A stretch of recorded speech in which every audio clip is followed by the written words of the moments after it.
Good morning, Bios Baptist Church. Got 32 minutes of it left, so don't correct me. And welcome back. I know you've been hearing from Roderick a lot lately. It's our new alternating staff program.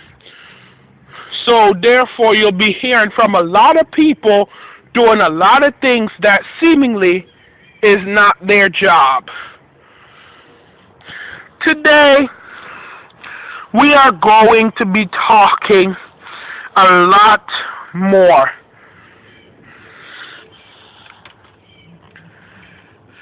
about, there we are. It's in the attitude. James chapter 1 verse 1 through 12. Don't y'all just love our new corporate prayer area? Floor. Why am I showing you that? Anyway, it's in the attitude.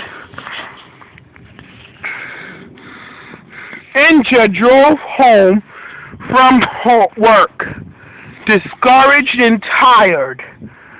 The day started with tragic news in a text message from a friend, then spiraled down in meetings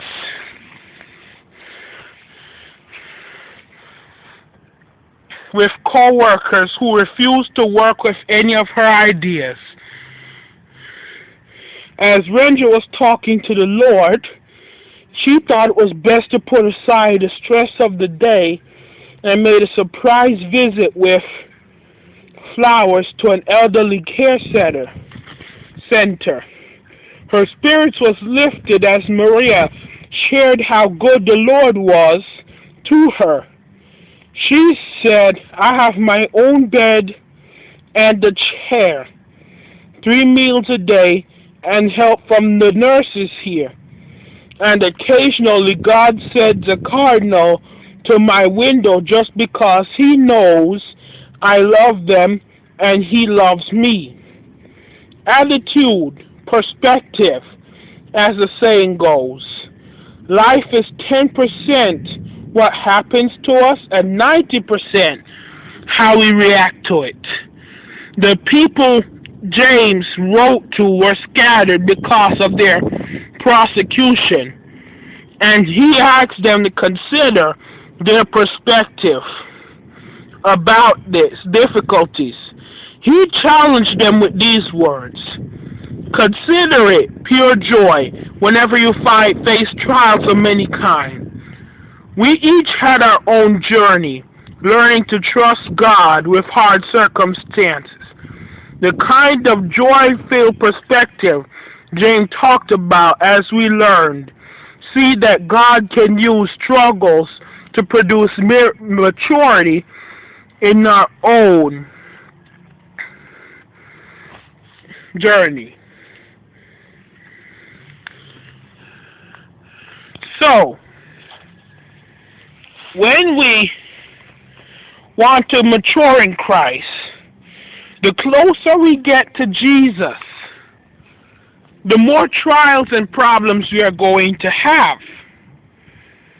We're not going to just because we become Christians, we're going to have it all problem free, and just because we're Christians, we're not going to have it all problem free and oh, well, I'm just going to live my life with 100% blessings, and because guess what? When Jesus died on the cross, that was a perfect opportunity for God to take away all the curses off the earth. But did he? No. No, he did not. He wants us to pray. Look in the 60s. Churches were packed in the 60s Why? Because you have all sorts of problems back then.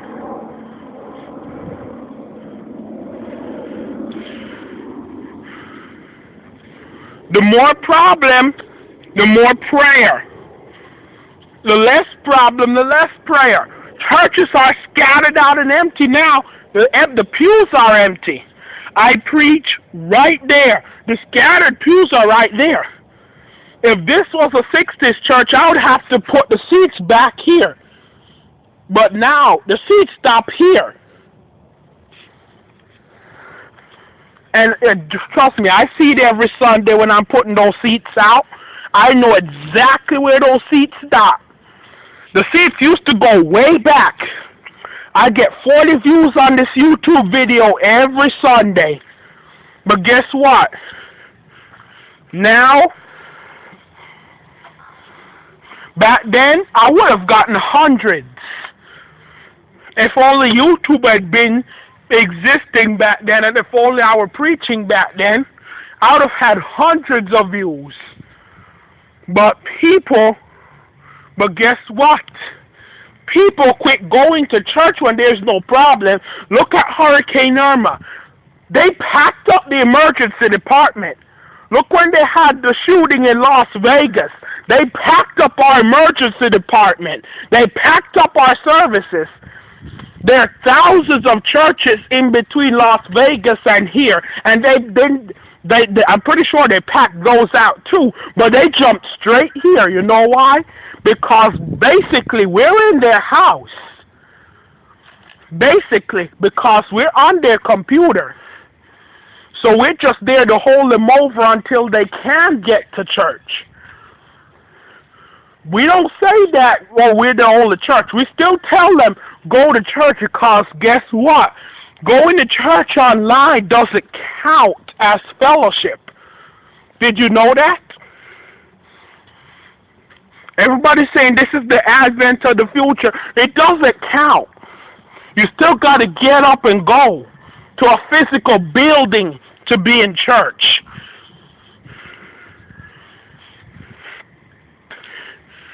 But I just want people to hear it.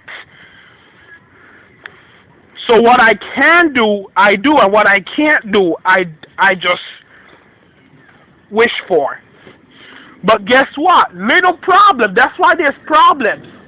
So you would pray. If you don't pray, you're not going to get blessed.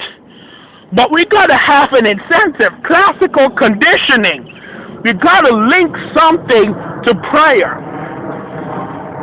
I mean, if we all just keep praying, we won't get all the problems we have in our lives. But if we stop praying, we're going to get them. Basically, the reward for prayer is less problems. But we're not doing enough prayer, and then we complain when the problem comes, and then guess what? I view the no problem as a reward, a privilege. Meaning it's something. The problem should be there. People say, well, there is no God, because if there was, why are we still having problems? I tell you why you're still having them. You know why? Because it's to build your faith. It's to make you stronger. It's designed to fix you. Think of it as hammering a nail. How are you going to get the nail into the wood unless you hit it? I'm pretty sure the nail doesn't like to be banged, but you got to hit it. I'm pretty sure all these plants don't like being out in the hot sun, but how else is it getting its food? Babies, they don't like to eat, but they got to do it in order to survive. With older people, we enjoy it. But I'm talking about you gotten to do stuff that you don't like to do in order to get where you need to be. You need to be stronger in the Word. You got to have problems in order to get yourself there. How are you going to learn? If you don't have a problem, you're not going to make a mistake.